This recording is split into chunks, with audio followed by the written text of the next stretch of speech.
and welcome to the Doofcast, the official variety podcast of doofmedia.com. My name is the boy with the bald head. And I'm down on his luck, disgraced reporter Matt Freeman. And we are the crack team that's going to solve the case. Yep, we've been called in, although as far as everyone knows, we're just writing the memoirs of an old tycoon. So. Yeah, of course. This week on the show, it is time for another one of our Deconstructing director series, diving deep into the films of David Fincher. This week, it is our 9th and penultimate film in this series. We're covering 2011's The Girl with the Dragon Tattoo. This will be a full spoilers discussion of this movie as we kind of try to see where this movie fits into Fincher's filmography, what it says about him, why he did it, and the tricks he uses. We're trying to learn more about these directors through kind of diving deep into their films. That's what we're doing. And this is the first one on this list that I haven't seen, so excited to talk about it, Matt. Yeah, me too. And then we're going to talk about TikTok after that, because I just decided that it's time for Matt and I to say the words TikTok on a podcast. It's past time. So two guys in their mid-30s are going to talk about TikTok. And that's the show. All right, Matt, let's just dive right into our main segment and talk about The Girl with the Dragon Tattoo. She's one of the best investigators I had. But? She's different. In what way?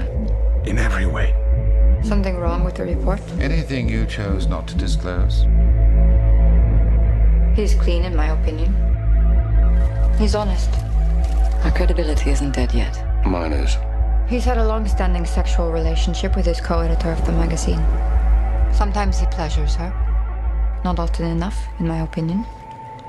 No, you're right not to include that. So, Matt, tell me what this movie's about.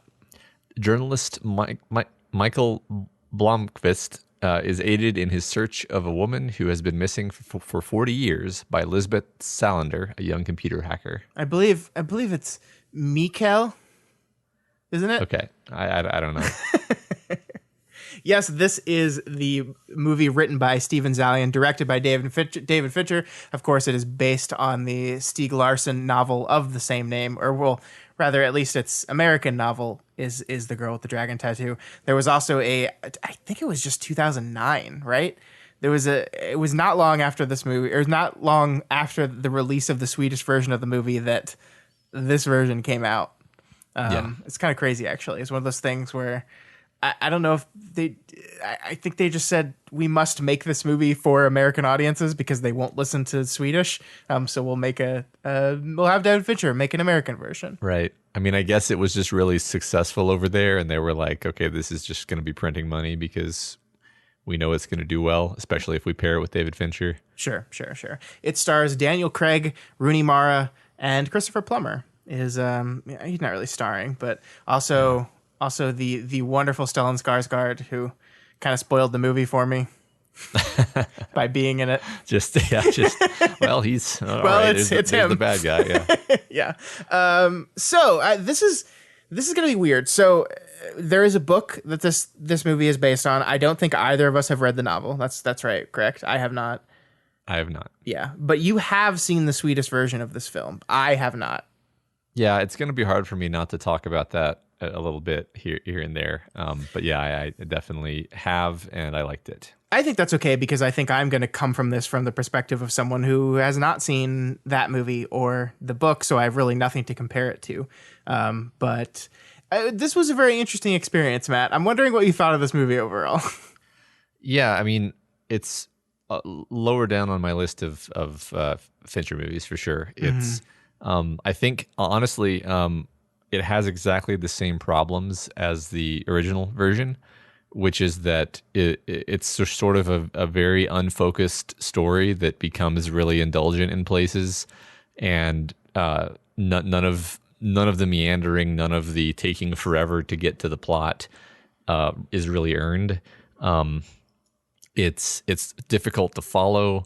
It's difficult to really get into the characters too much, because they just, like, I think particularly in this movie, actually, I like Rooney Mara as an actress, but like her performance here is so flat affect and internalizing all of her pathos and suffering to the extent where you're just like, I got nothing to latch onto here. I need to see some emotion to connect to this character. And maybe that's just me. Maybe I'm weird. But that was a real stumbling block for me with this movie, actually, is like, she's sort of supposed to be the protagonist. Yeah. And because she's so hard to connect with, way harder than the same exact character in the previous movie, that Daniel Craig ends up being the relatable character, but his arc is a lot less engaging. I don't know. Basically, I have a lot of problems with this movie, to put it shortly. Yeah, I'm kind of with you on that. Obviously, I don't have the previous movie to compare to. I'm very glad I watched this movie twice, because the first time through, I was just kind of trying to get my head around what the heck this movie was. Because, it's a 2 hour and 45 minute movie. It's a long movie.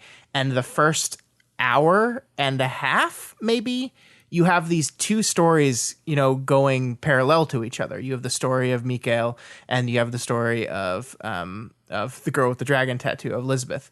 And they're tangentially related, because that Elizabeth is the one that researched Mikhail for the job that he's currently doing. Like, she's the one that did the background check on him. But like the movie does not make it clear at all how these two stories are going to intersect each other. And it's a large chunk of the movie where Mikhail's just kind of on his own trying to research this mystery, and she's on her own doing her own thing.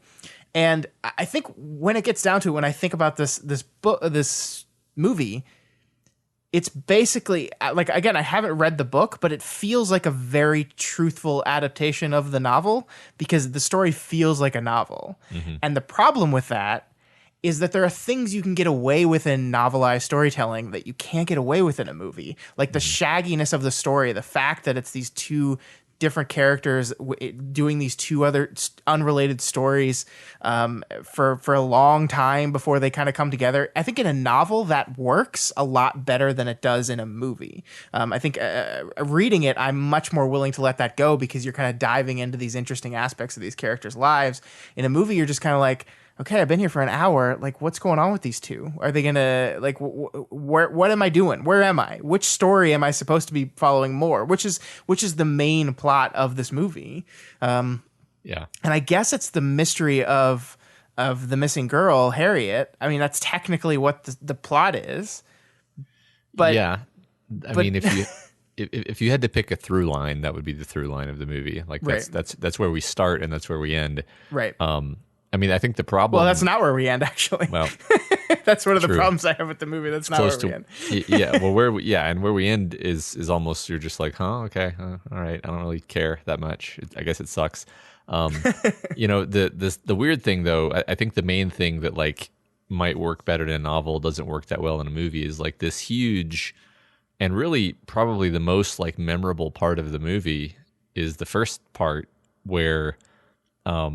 Lisbeth gets stuck in this horrible situation with, I guess, I'm going to call it a parole officer, although I don't really know the right word for this. She's basically a ward of the state, and he's the one charged by the state to look over, to take care of her. It's not like a guardian. I guess it kind of is. Yeah. But she's an adult, so it's like she was ruled incompetent, right? So it's it's a weird arrangement, but... Yeah, it's a weird thing I don't think we even have in the U.S., so it's hard for me to get my head around, actually. But basically, starts getting abused by this guy. We have the lengthy and horrible rape scene, and it's like all of that is completely irrelevant to the plot. And you're like, okay, all right, now this is not how we do storytelling, folks. Like, and the thing is, like, the first thing that you would do if you were just to sort of cold-bloodedly make this story a bit more streamlined is you cut all of that out, because it's like, this is irrelevant. But it's like they couldn't do that, because it's like, oh, but this is crucial to the character. It's like, well, it's not really crucial to the character even. Like, it's not like this is giving her motivation. She already has the motivation. I mean, if I were to wager a guess at what the novel says, I think this is crucial to why the character takes the case, right? Like one of the things that Mikhail says to her when he's recruiting her for this is, I want you to help me find a killer of women, you know, and this guy, these two men raped and abused women, like tons of women, more than we actually even know about. We learn. And I think that is what happened to her. What she went through draws her into this. I absolutely think that's true. I just don't know if the movie does a really good job of laying those pieces to where you see that. Like, it's really just this one moment. Like, he's like, I need you to help me find a killer woman. And then she's in. She's in. That's it. Even the movie kind of plays it like Craig is so surprised because she just said yes right away. And it's like, okay, I'm going to start working right now. Go. And he's kind of off put because it just happened so quickly. But yeah, I mean, the one thing I knew about this movie going into it is that it has this terrible rape scene in it. I knew that. And I mean, I think I knew that it had a terrible rape scene in it, and I knew that it had a very it's horrible, but it makes you feel good kind of revenge scene, because she gets revenge on him, and just this incredibly violent, but you're kind of like, fuck yeah, fuck this guy kind of way. That's what I had in my head, an image of this movie. And I was kind of surprised to learn that did not happen to the character at the center of the mystery of the plot. Like, I knew this was a murder mystery story as well. And I assumed that it was the victim of that murder mystery plot that had this horrible thing happen to her. So it was really surprising for me to learn that, no, this is another character, and it's really just used to motivate her into taking this case, which is kind of a weird thing to do anyway, right? Like, you put your character through this brutal, traumatic ordeal, that's just motivation for the real story. That's just that kind of sits wrong with me. Yeah, you're kind of waiting for, like, okay, so when is that guy going to come back into the picture, and then, or she has to use that situation somehow, and it's like, no, it's just not part of the story. It's just something that happened to her before the story started, actually. Yeah, and like, I love Fincher. You know, I love Fincher. He makes some really interesting choices in the ways he cross-cuts between these two stories before they meet up. Like, for example, the revenge scene on this man who did this thing to her is cross-cut with Daniel Craig looking at pictures of a parade.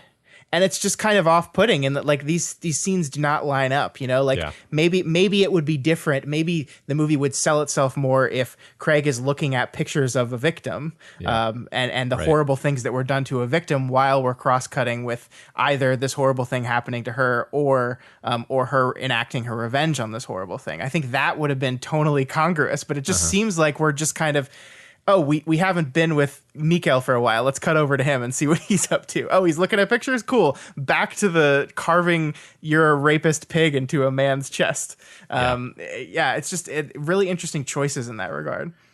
Well, I think you're being generous by saying interesting. I think they're incoherent. I mean, I think that Fincher is actually reasonably good at keeping a steady tone throughout a movie, and this movie, I think the worst thing about it is just the tone. You're just like, what am I supposed to be feeling in this movie? Like, right now, what am I supposed to be feeling? Am I supposed to be happy that she's getting her revenge?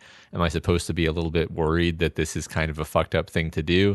I don't know. The movie is not really helping me figure that out. And then like you said, then we jerk over to Daniel Craig looking at pictures of a parade, and you're like, okay, well, God, come on, give me something. And the thing is, I see these mostly as being screenplay problems. Because there are parts of the movie that I think are really kind of, beautiful and tonally great. Like, I love the whole sequence when, like, Craig is driving into the estate of these wealthy people, and, like, it's just kind of, like, creepy, and it's super cold and snowy, and they give him the cabin, and everything is shitty and cold, and I love all of that. Like, there's a bunch of pieces where I'm like, this piece is great. This piece of this movie is really good. It's clearly David Fincher. The story doesn't really work. Yeah, I mean, I totally agree. I think I wanted to start with the high level stuff because I kind of wanted to get that out of the way because I do have so many good things to say about some individual bits and pieces of this movie. But yeah, I just think this is kind of what happens when you try to, and again, I'm speculating here because I don't know for sure, but when you try to adapt a novel in its full form. Like they're just like I seriously like think about reading this story and I'm like, yeah, I would love it. A novel of this, yeah, I would love it.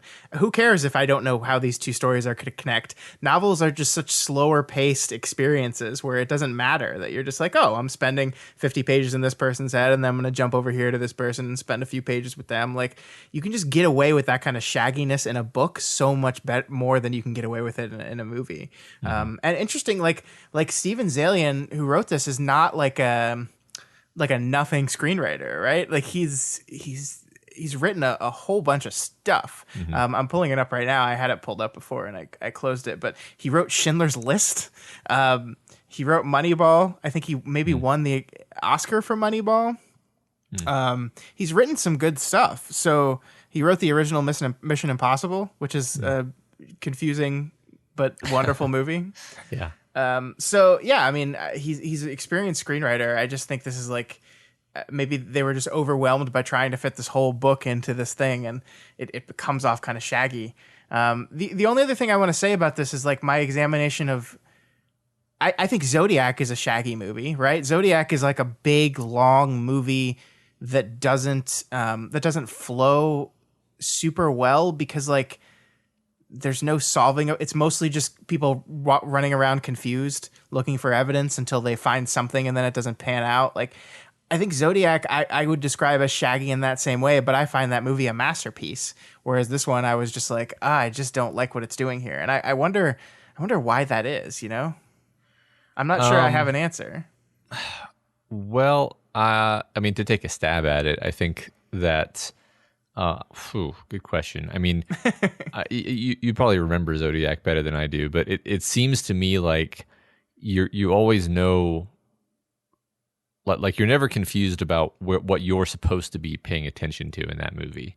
Like it does sort of like switch. I remember I was talking about the fact that like you sort of think that Robert Downey Jr. is going to be the main character for a while, and then eventually you realize. No, it's going to be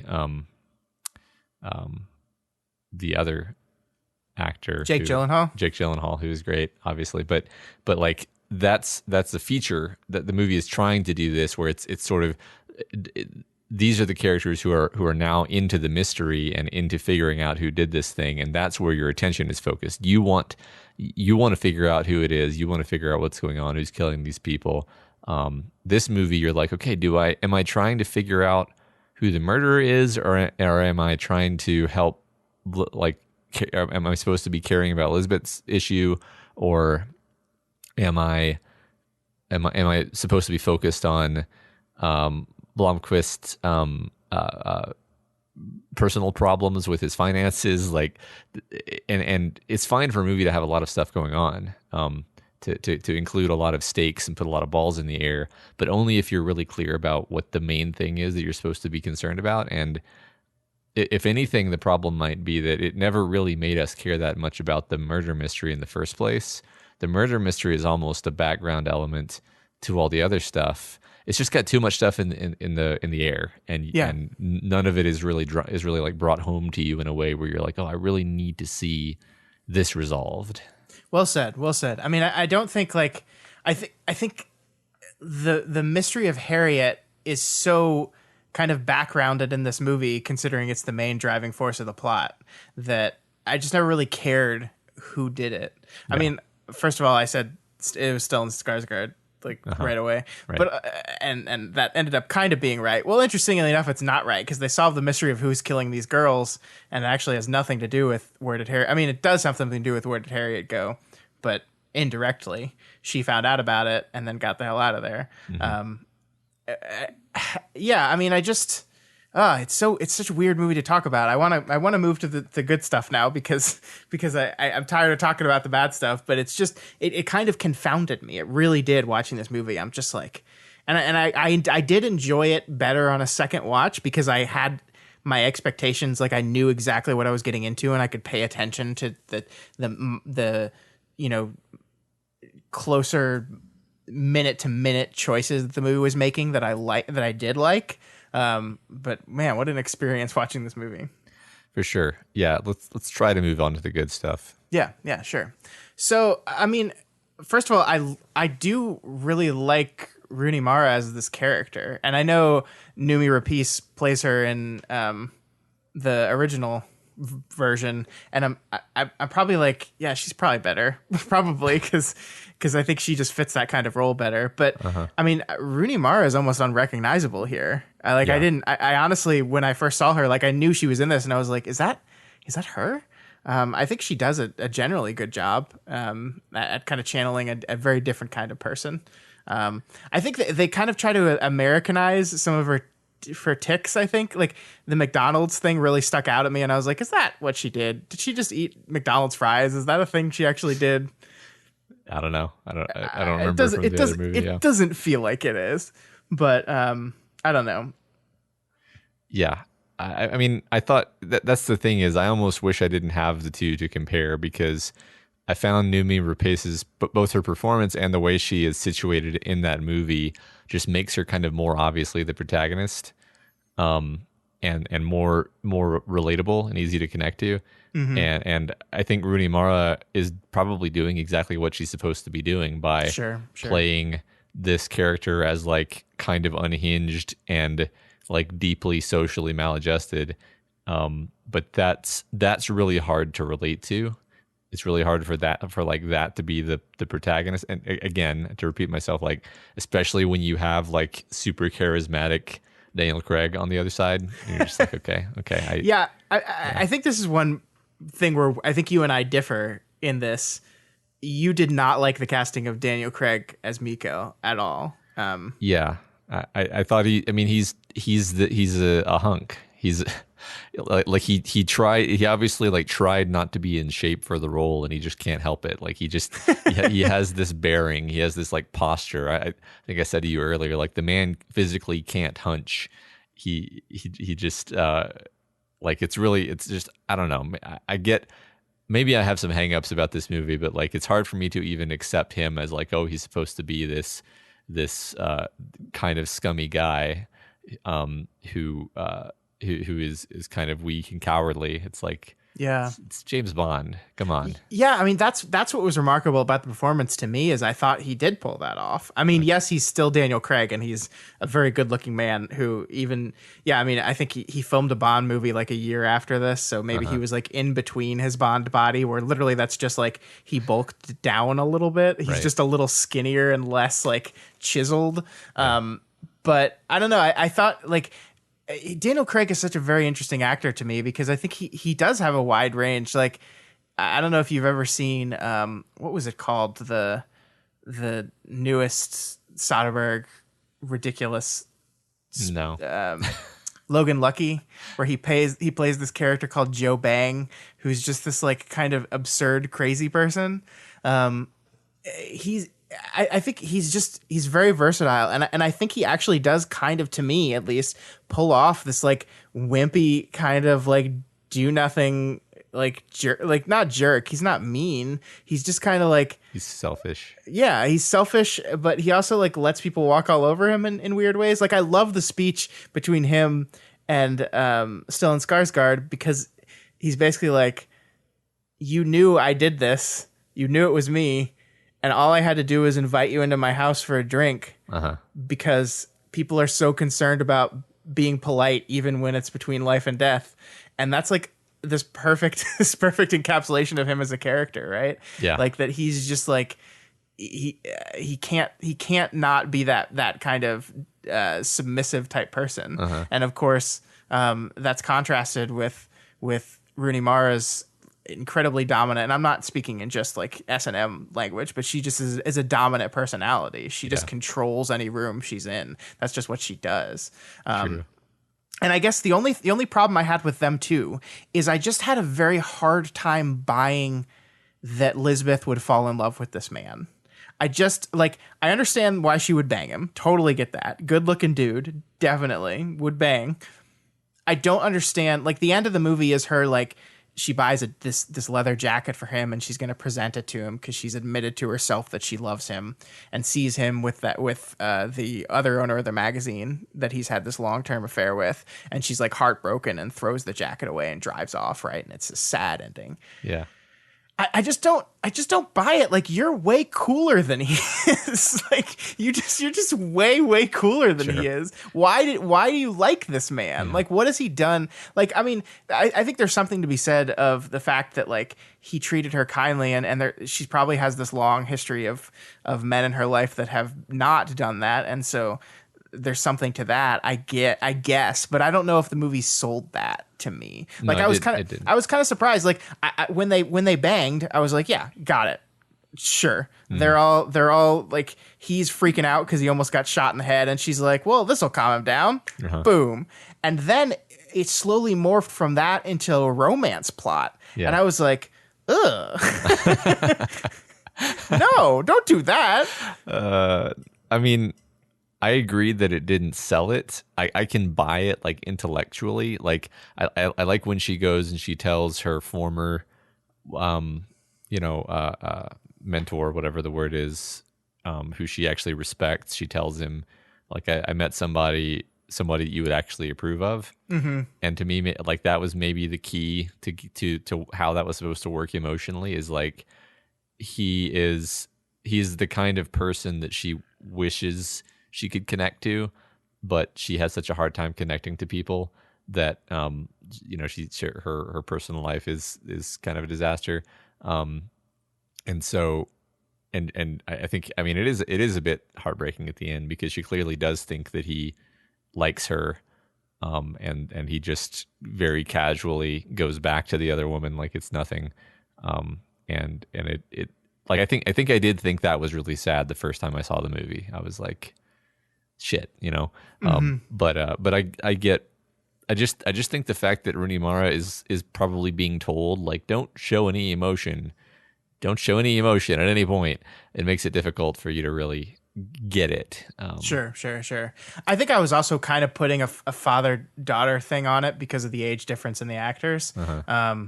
And I think that's all on me. I'm not saying that it's wrong that these two got together. I'm not saying that.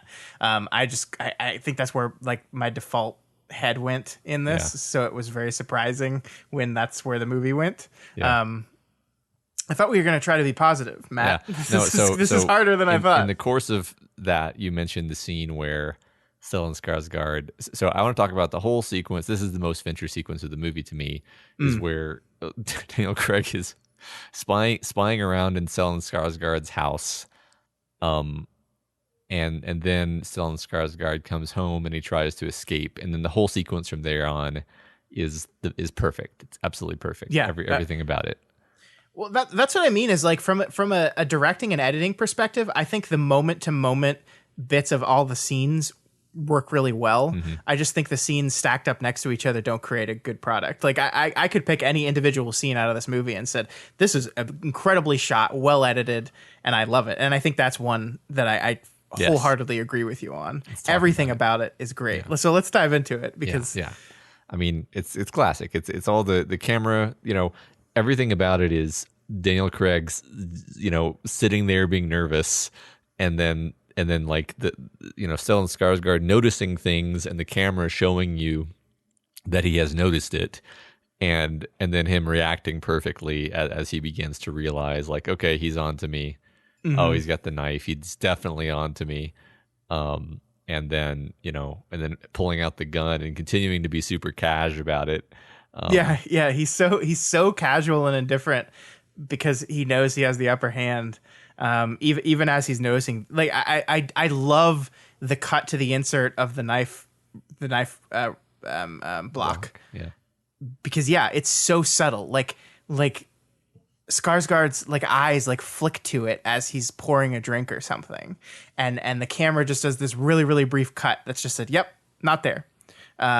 Just a reminder. We the audience knew this, but it's reminding us of it, and it's telling us that the character now knows this. Mm-hmm. And I don't even know if it makes clear whether Daniel Craig saw that little flick to the knife. I guess the answer is no, because he maybe would have gotten the fuck out of there if he knew that he was onto him. Or maybe he did and he's just too wrapped up in like avoiding the confrontation that he's not going to do anything. I think he was honestly like, hypnotized by the cobra.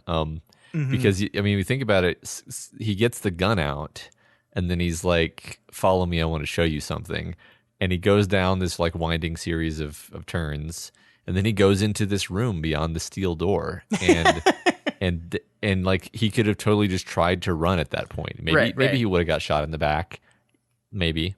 But he goes into the room, which is a much worse choice because he immediately gets gassed and tied up. General rule of life. If you're in a one-on-one conversation with a suspected serial killer and he says, I want to show you something, run. Yeah. Like, maybe you'll get shot. Yeah. I feel like that's going to be a better outcome than whatever the fuck he's going to do to you in that room. Further things that are great is like, I think Skarsgård's performance is just perfectly innocuous for most of the movie. Like at no point is he doing the like creepy subtle looks thing. But the first time they were in his house, like you notice his house is like super super nice and perfect and clean. I love the bit where the doors open and it's kind of like making the shrieking sound. Which comes up again because that's basically how he finds Craig. When he's running, he hears the sound, and you can almost believe the movie doesn't say this, but you can almost believe like he like intentionally has doors that are tricky to close so that he'll notice if anybody's skulking around. I like that. I think that's the shrieking sound is one of those things that I think is just it's really clever directing because not only is it a setup for a future payoff, but it is also on its own just like a really creepy motif that just makes you feel uncomfortable. Because that's such a creepy thing. It's just like, if you don't close the doors all the way, there's shrieking coming from the house, which there was plenty of shrieking coming from this house. Yeah, later. Right. You could even be like, in fact, because this was not the first time I watched the movie, I was paying attention when the wind shrieking happens the first time because I was like, I wonder if that's actually supposed to be a woman that he has trapped in his basement. But I'm pretty sure it's not. But like his house is super, super clean and precise. And then you realize like, oh, this is because he is this incredibly precise and meticulous person who is going to notice the slightest thing out of place, like the knife being out of place or like the door being open. And you've fallen into his web and not realized it. And I thought that was great. Yeah. I mean, his house is great because it contrasts with so much else of the movie, right? Like everywhere else is very classically Fincher in it, that it's grimy, it's dirty. I can't get to go back to the second most disturbing scene in the movie was when she's getting her revenge on the man that raped her. He's so slimy, right? Yeah. Like he looks almost to me exactly like the gluttony victim in Seven, right? Just the disgustingness of that whole thing was just beautifully decorated. It's just like it really emphasizes how gross, like it's not just the words on his chest, it's how they're written, it's the design of the tattoo, it's how he feels like sweaty and oily and it's all so disgusting. His hair is like somehow like matted and tangled in a way that's just on the edge of being like noticeably bad. It's so good. I agree. It's exactly. I think that's actually really interesting to point out that there is a lot of classic scummy Fincher aesthetic, but then the actual killer's house is perfectly clean. Interesting. Almost as if to say that, like, I mean, that's one of the big things, right? Is like if we're trying to tie these two people's stories together.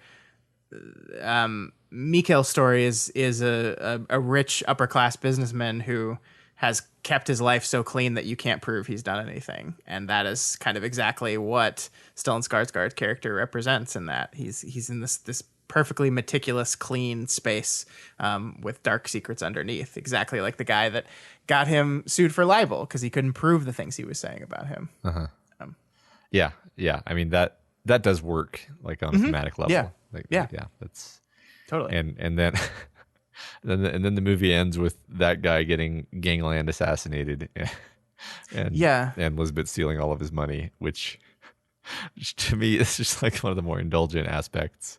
Yeah, it's so weird to me. We haven't talked about the ending yet. Like, it is basically an extended denouement, right? It's like 20 minutes long, or 20 or 30 minutes after they found out Harriet. I think there's this wonderful. I loved the scene where Craig went and talked to Harriet for the first time, who we thought was Anita all this time, but learns out this is actually Harriet. I love that scene because, like, just the way Craig does it when he says, "You see this? Your brother hung me from this," and that's when you're like, "Oh shit, that's Harriet," and we learn the whole story and her reasons for everything, and I thought that was all very effective. And then we go into this extended, almost montage sequence where Rooney Mara is like in a blonde wig, just like jet setting around the world to steal all his money. And then he just like unceremoniously gets murdered. And like part of me was like, are we supposed to believe that she did that? No, she didn't do that, right? That was literally just a gangland shooting. And I think he was killed just because his money disappeared because she stole it. And yeah. And then she goes to give him a present and then is brokenhearted and runs away, presumably with $2 billion in her pocket. I think it was. Well, maybe the movie makes it dollars. I think it's supposed to be kroner, which makes it like $500 million. But whatever, doesn't matter. A shitload of money. A lot of money. A shit ton of money. But it's funny because like, and this again, this is like just a funny thing about the story, whether it's the book or the movie or what. But like, it's so in love with Lisbeth. Like Lisbeth is almost like a James Bond like character, which is funny because we have Daniel Craig in this movie, but like she's hyper competent computer hacker, badass fighter, fearless, revenge seeker against any man who would harm a woman, and then not only that, but she basically is a secret agent who can change her identity, steal a huge amount of money from a bank successfully, and like all of these things are like James Bond-esque, like almost Mission Impossible-esque feats. And it's I don't know, funny, weird, interesting that like this character is in this movie because other than these aspects of her character, the movie is just kind of like it's a thriller. It's a murder mystery thriller. I mean, the solving of the actual mystery, like, doesn't have her needing to do anything that fancy. Like, she does like a very, very well-defined internet query of like a police database, right? Based on keywords and names and initials is like the most techie stuff she does to solve the murder of these girls' crime, because then she starts seeing the pattern, and then she kind of pieces the pattern back to the company, and then eventually to the two people responsible. And that's not anything like doing what she does in the denouement, which is like literally sneak around the planet stealing some guy's money. That's like just like good like detective work, like good investigative work. Like I actually love that so much of the mystery solving of this is really just grunt work, and I love how Fincher shoots the grunt work because it's just really like flipping through old newspaper clippings. They're flipping through old photos and making connections where connections are there. Like most of the evidence gathering in this movie is Daniel Craig looking at old pictures of this parade, and he keeps having to like, okay, I need to see what they were looking at. So there's that girl. Let's find that girl and get her photos from her angle and see what we can see over there. And okay, we got some more people. Let's go to the Nazi and see if he has any photos. And he kind of pieces together what happens on his front just by looking at photographs, which I think is fascinating and kind of cool in like just seeing people do things cleverly type of way. Yeah. But yeah, it is kind of at odds with the Lisbeth we see at the end of the movie, who is the spy. The main way that she is James Bond in that part is when she figures out that it's Stellan Skarsgård and then races to his house on the motorcycle and saves the damsel in distress, Daniel Craig, and smashes Skarsgård's face with the golf club, and it's great. But like again, that is action adventure mode. I mean, it's funny. Like it's.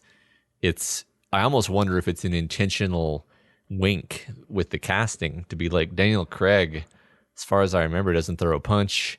he's just completely like physically useless in this movie. The most physically impressive thing he does is manage to successfully run away from being shot with the rifle. And she is the badass. And even in that moment, Craig runs like not coolly. The way he runs is like kind of this loping, like it's perfect. I love it. Yeah, and I mean the reason he gets caught when he's running away from the house is because he trips down the hill as he's frantically running away. Yeah, yeah. He plays a goof. And I wonder if they did. Again, I haven't read the book, and I know he's probably like kind of a buffoon in the book a little bit, but I wonder if they play that up here because they're like worried about how badass they want Rooney Mara to look at by comparison, which annoys me because she's totally badass, and I don't think we need to take someone else down to make her look cool. I think seeing how she handles herself in just about every situation is what makes her look cool. We don't need to contrast her with this with the shitty James Bond, you know? Yeah, I think he comes off as pretty pathetic in the other movie too. So that's yeah, it's probably just a trait. I mean, maybe that was a flaw in the original writing too, that they felt like they had to in the original book, like they felt like they had to play up his incompetence to make her look better, which is I'm again speculating. I do not know. But. It's weird because like I don't have a problem with Elizabeth Salander being a badass superhero. I love her. I love her. It's just weird to have a character like that in a movie like this.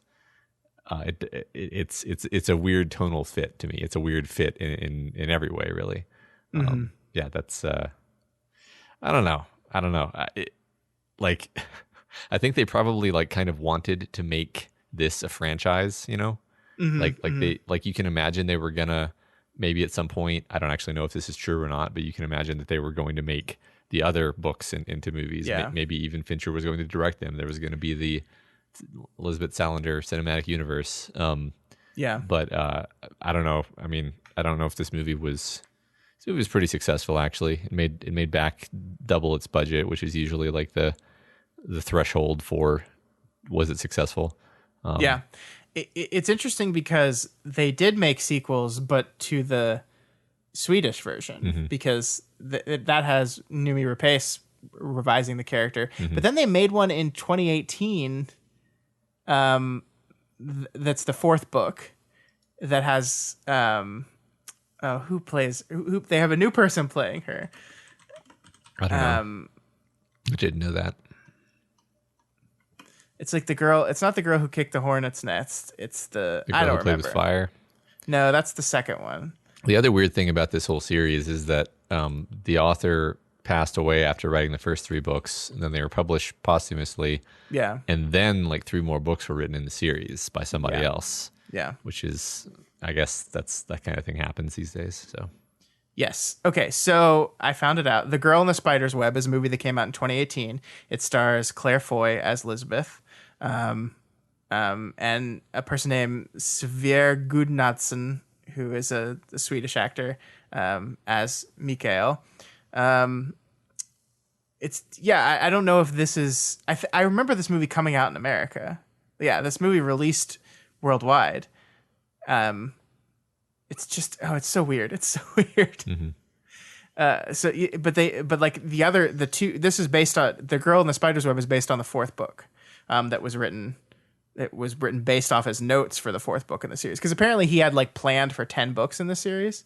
He had written 3 and written like most of 4, and they like put together the rest of it. But so weird. And I think Fincher executive produced the 2018 movie. What the heck? I don't understand. Weird. I don't understand. I guess maybe he really likes these books. Yeah, maybe he does. I don't know. It's very strange to me. It's like it's not like I'm baffled as to why you would make this movie. Like this is right up his alley, right? Right like up his this alley. is the exact kind of stuff he likes. Yeah. It's good, right? Like it's funny because we're so negative on it. We really were pretty negative on this movie in most of this discussion. Yeah. But what's funny is that I don't think it's a terrible movie. No. I actually enjoy it. It's just like, man, it's I think shaggy. Yeah. It's the perfect word, because you're just like, what give me the editing pen, please, and let's talk about some things, and then it would be even better. Yeah. I guess trying to think of any other like specific sequences that I thought were really great. We have to talk about the intro, Yeah. the intro credits. Which yet again, David Fincher doing the intro credit sequence thing.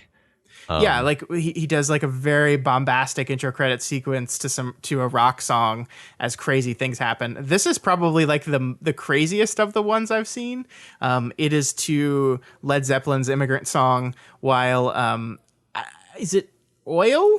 Is it ink? It looks like oil, but the movie has nothing to do with oil. Yeah, that's the weirdest part about it. I love everything about it. It is these like it kind of feels like there was a James Bond that did this with oil, but that movie actually had something to do with oil. And like it's just like images of things from the movie. Like you see Lisbeth, you see Mikhail, I think you see Harriet, like you see like a flower. It's just like all these images, and they're like changing and mutating like, to the music, and electronics in there somewhere. Yeah, like into people's heads, and exactly, like she's hacking. It's wonderful. I loved it. I watched this thing and I was like, holy crap! And I stopped the movie and I went and played it all again. It's the best.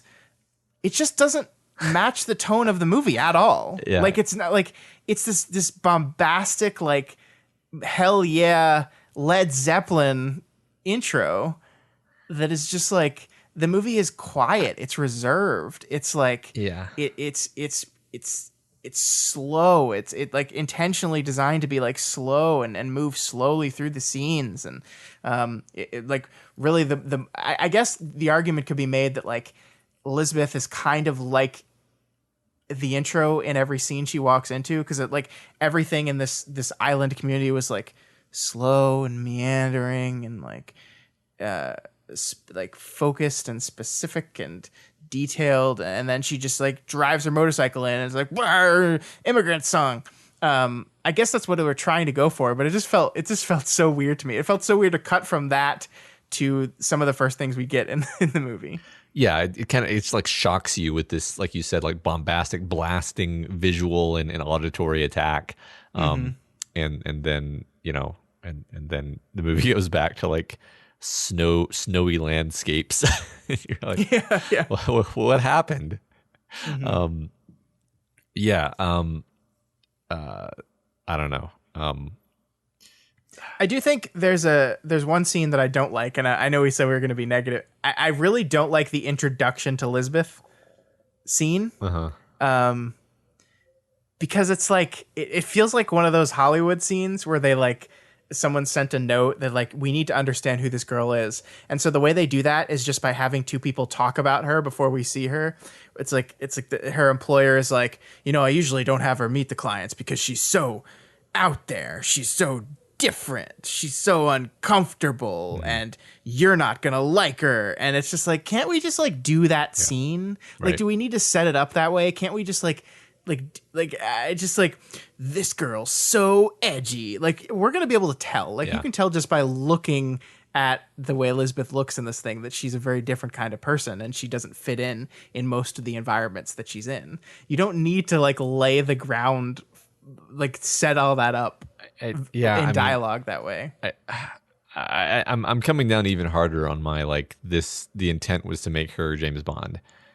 First of all, they did the intro sequence thing, which you've pointed out is literally a James Bond thing. Like James Bond always has these big, like exactly this style too, where it's like women's bodies writhing, surrounding Daniel Craig, specifically the man Daniel Craig. That's exactly what this is. And then we're like, you always have to have the thing where you're like, Bond is a fantastic, killer who can drive motorcycles and flip them off of trains. And it's like, that's such a James Bond scene. Maybe I'm maybe I shouldn't say James Bond specifically. I just mean the type of wish fulfillment character. Sure. Who the James Bond is, where he's not somebody you're really supposed to think is real. He's supposed to be a vehicle for your wish fulfillment. Yeah, that's what Lisbeth is in this movie. Which is weird because that's what she is in part of this movie. But in the other part of this movie, she's a woman being brutally raped by this monster, right? Like that's the weird thing about it to me is I think you're absolutely right that in some moments of this movie they want to set her up as this like badass wish fulfillment, amazing character that can do anything. And then also she has some of the worst crimes like enacted against her. And man, like it's rough. It's just really rough. I don't know. That ties into my whole problem with the back and forth of this movie that I just like I had a hard time getting my head around what it wanted to be. Mm-hmm. Yeah, I mean, she has horrible things done to her, but then she like immediately takes her revenge. So I think that is also supposed to be an element of the wish fulfillment. Like you're not supposed to wish horrible things would happen, but you're supposed to wish that if something horrible happened to you, you would get spectacular, violent revenge. Sure, that's fair. So it's a, you know, I'll give it the credit for being like an interesting, refreshing, new kind of wish fulfillment that maybe we need more of, so that, you know, women can get their wish fulfillment in the same way that men get theirs from James Bond. But that is what it is, though. Sure. I just don't know.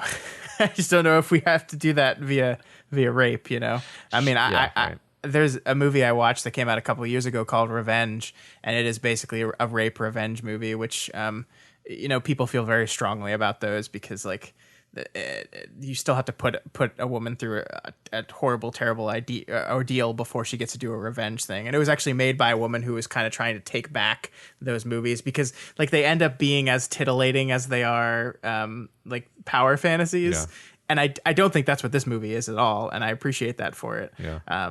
But I don't know why I got off on that tangent, but it's just, yeah. I mean, I see what you mean. Like yeah. Well, you I mean, you got me to notice that she does get her revenge on her rapist, but she also gets a kind of revenge on Skarsgård's character. Right. She basically kills him. Like she it's hard to see any view where she doesn't cause him to have the accident on purpose, and then she's going to shoot him.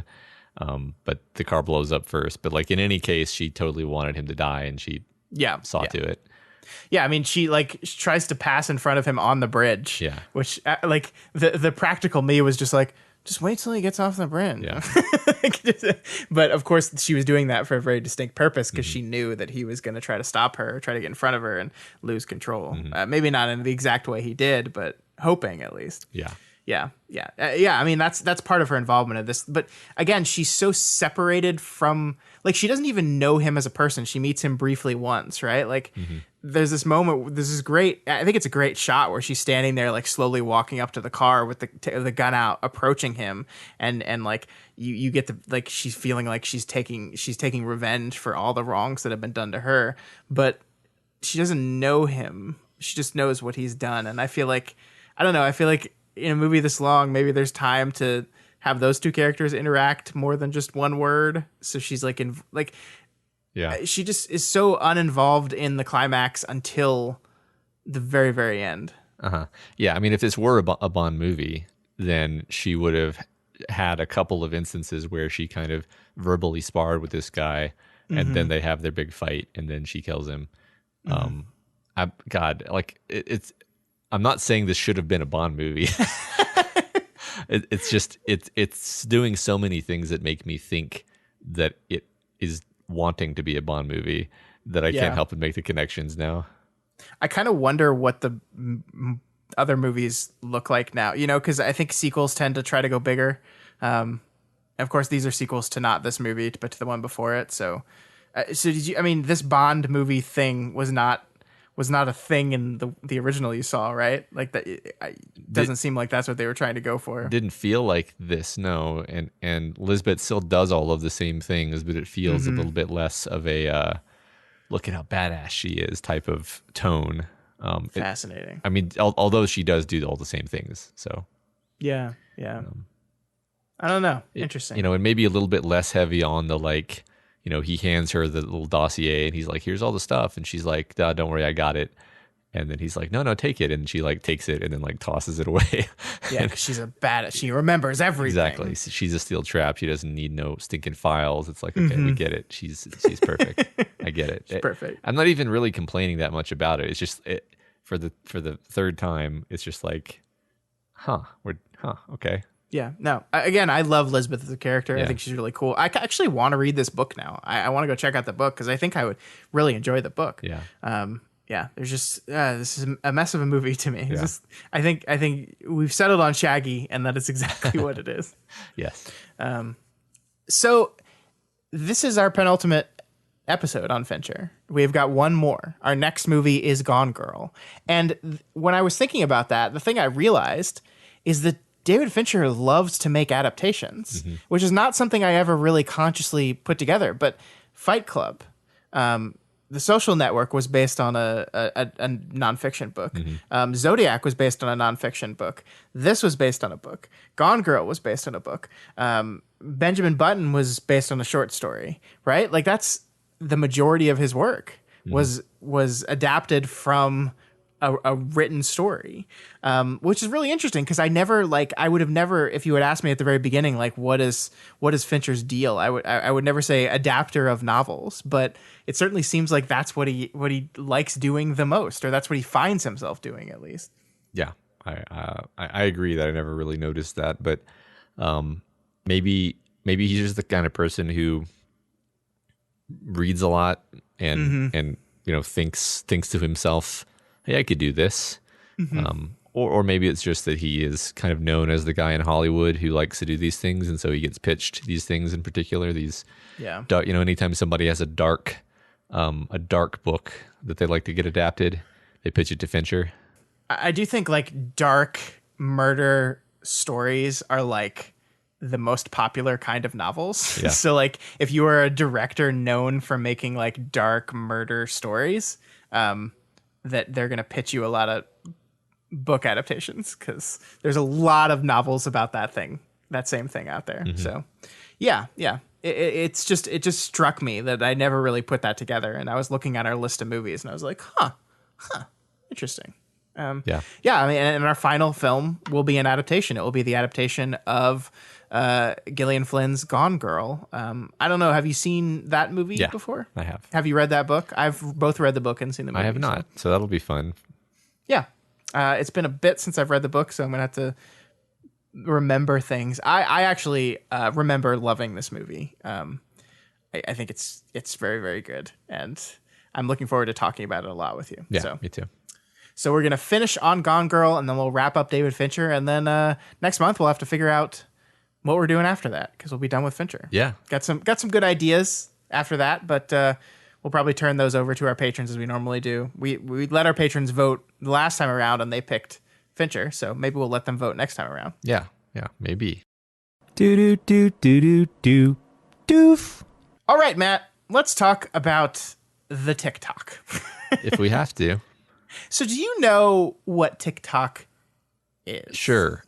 So actually, this is going to make me look like a mildly bad parent, but I guess I can preface it by saying this is actually a very unusual occurrence. But like, my daughter was playing on my phone and like just like playing mobile games, which is fine.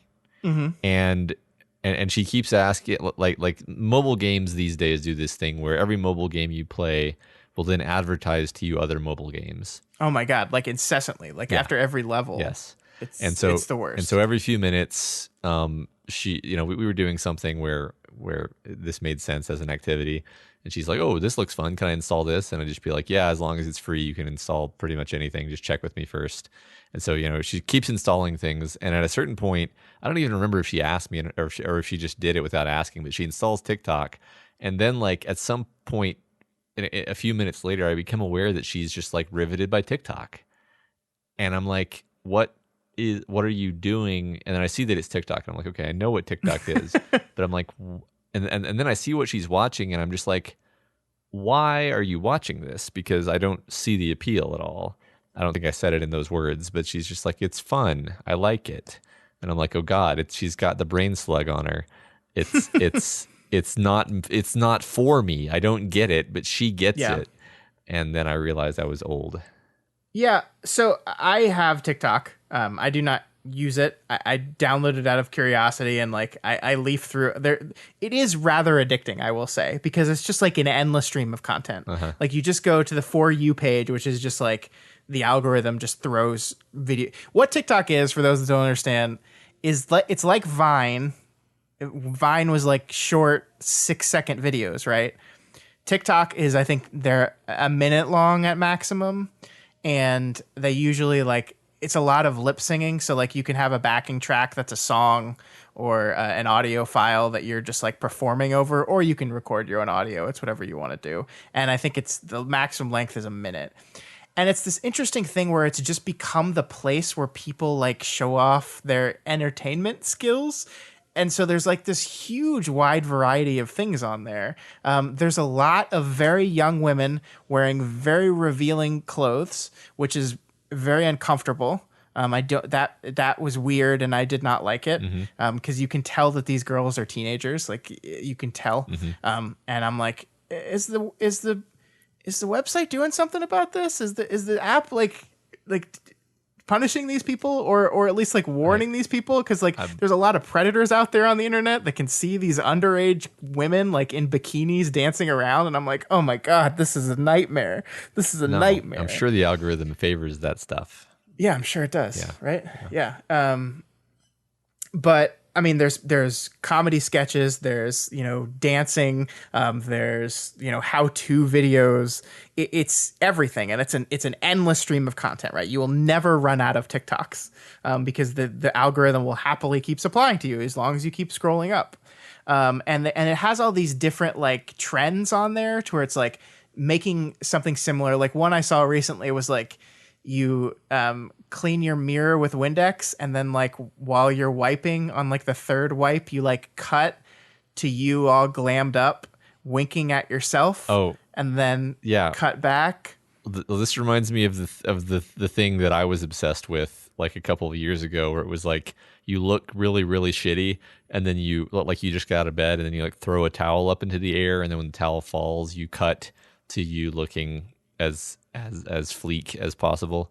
Yeah. There's like 10 of those different trends on TikTok, and they all like use each trend has its own theme song to it. It's very weird, and it's very not for us. Absolutely. Like I've spent time on this thing. I flipped through it. I've been entertained and laughed at a lot of these things, but I am doing this knowing that I will never participate in this because this is not a thing for me.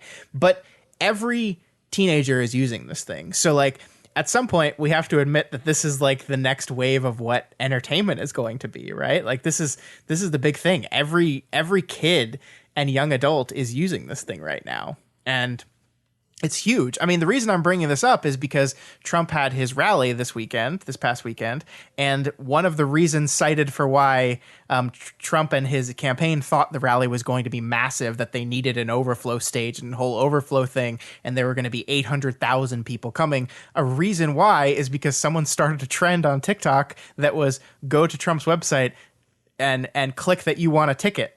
And a lot of people did this through TikTok. That's what they're saying. And I think it's probably a combination of that, and like there's a pandemic out and people didn't actually want to go, and maybe Trump is less popular than he likes to think he is.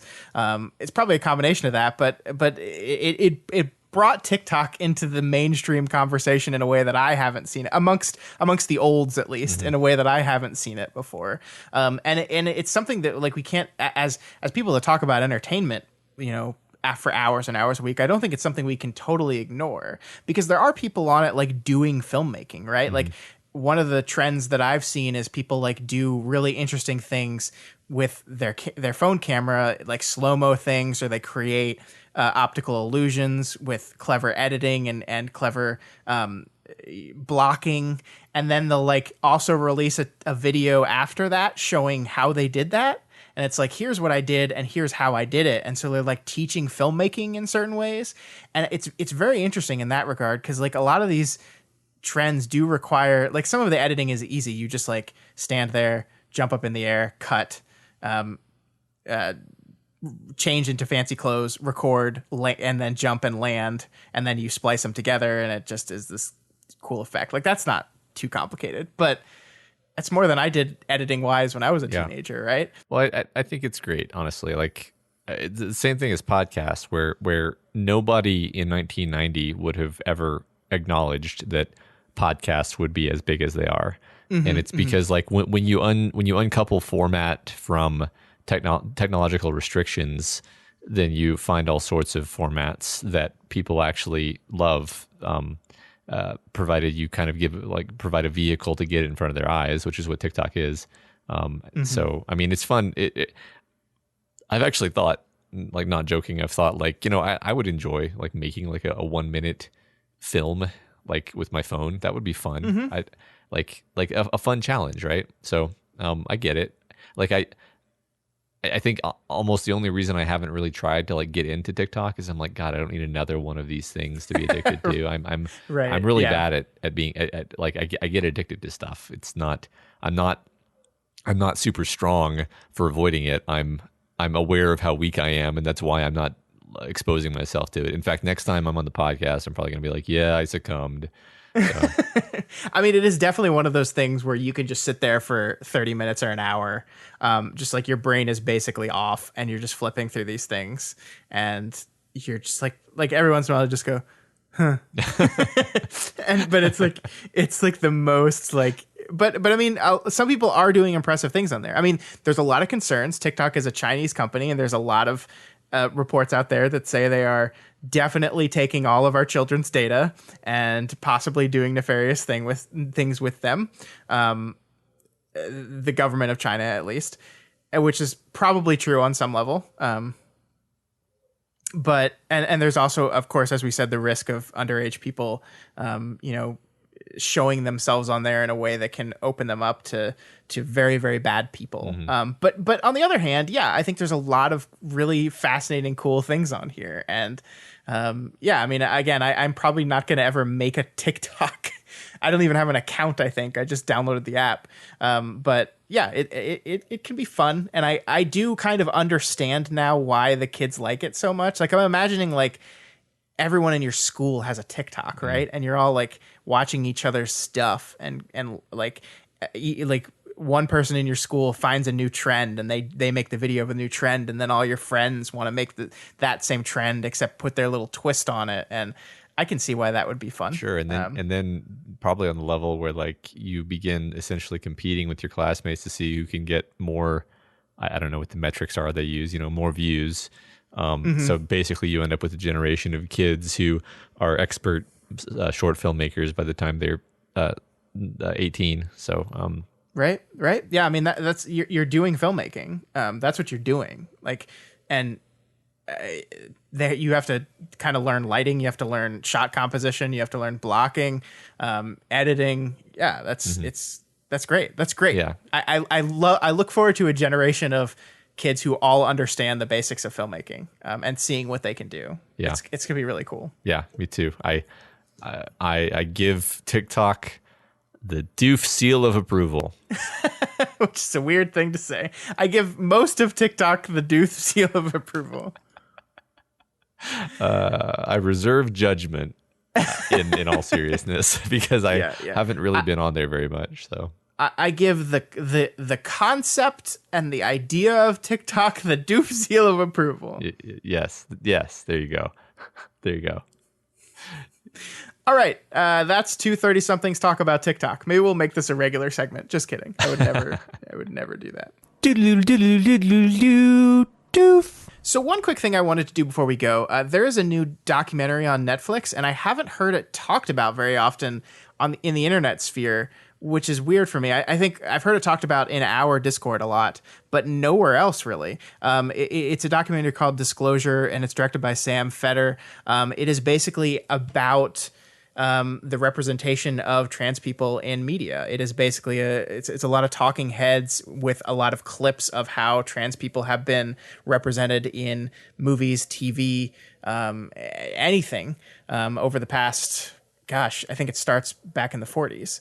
And it's a really fascinating documentary. And the only reason I'm talking about it now, because I usually don't feel comfortable talking about these things as a cis person, but I do think this documentary is like made for me and for you, Matt, and for cis people, like to see, like to kind of like see, this is what we mean. And I think one of the things it really effectively does is it takes these scenes where like the argument is like when a trans person is in a show, it has to be about their transness always. And then it says, well, here's some evidence. Here's like fucking 20 different movies or TV shows about trans people where that's their entire role in the story. Or like, here's like 10 instances where it was all about violence committed against them. And so like, I think it's really effective in how it makes its argument about representation and about how past representation has been harmful,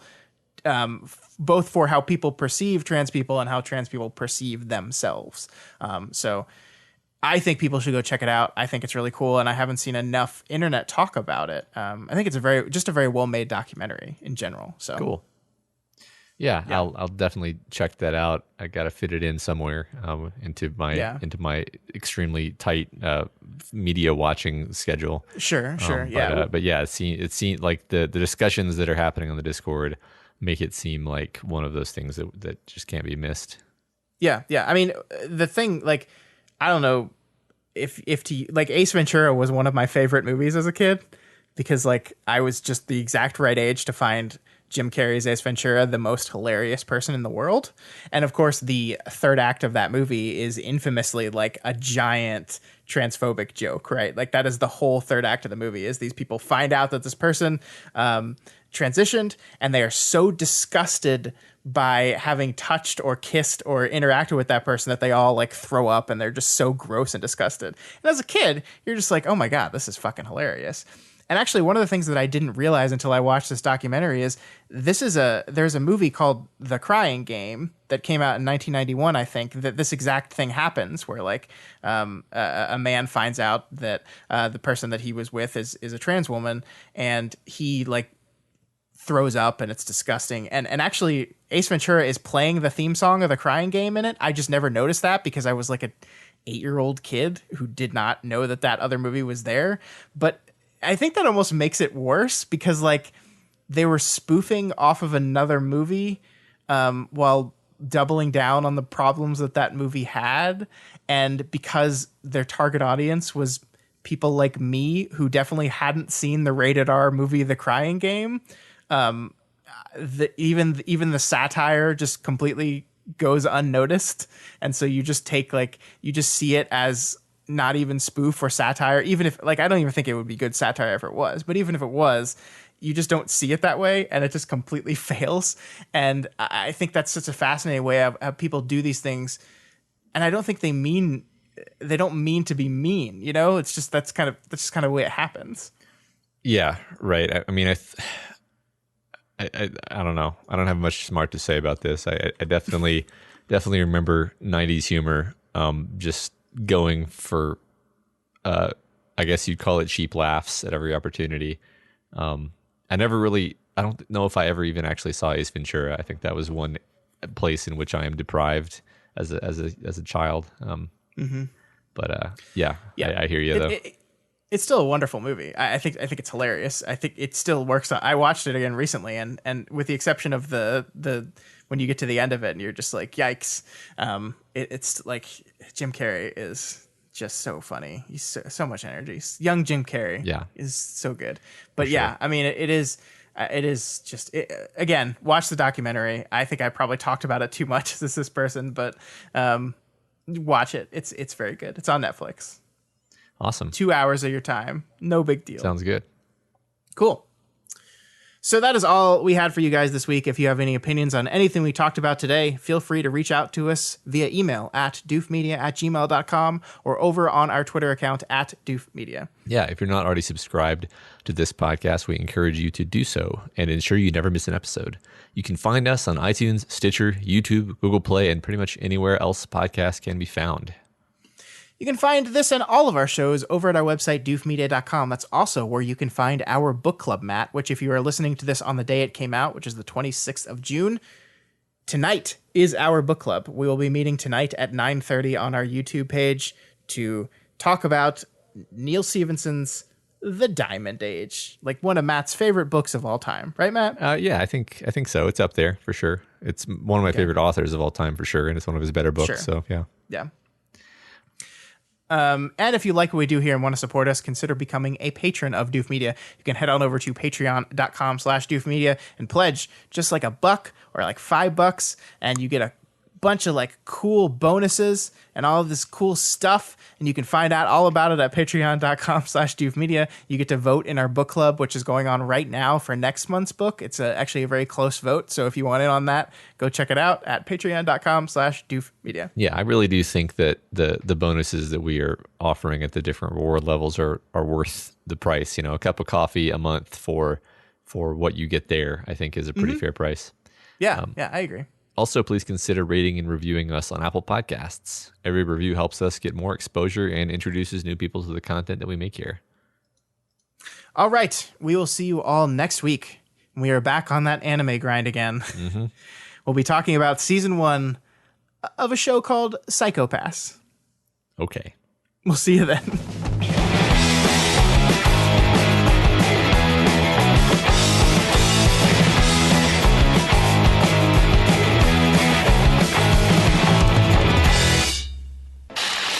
My name is Doof, and you'll do what I say.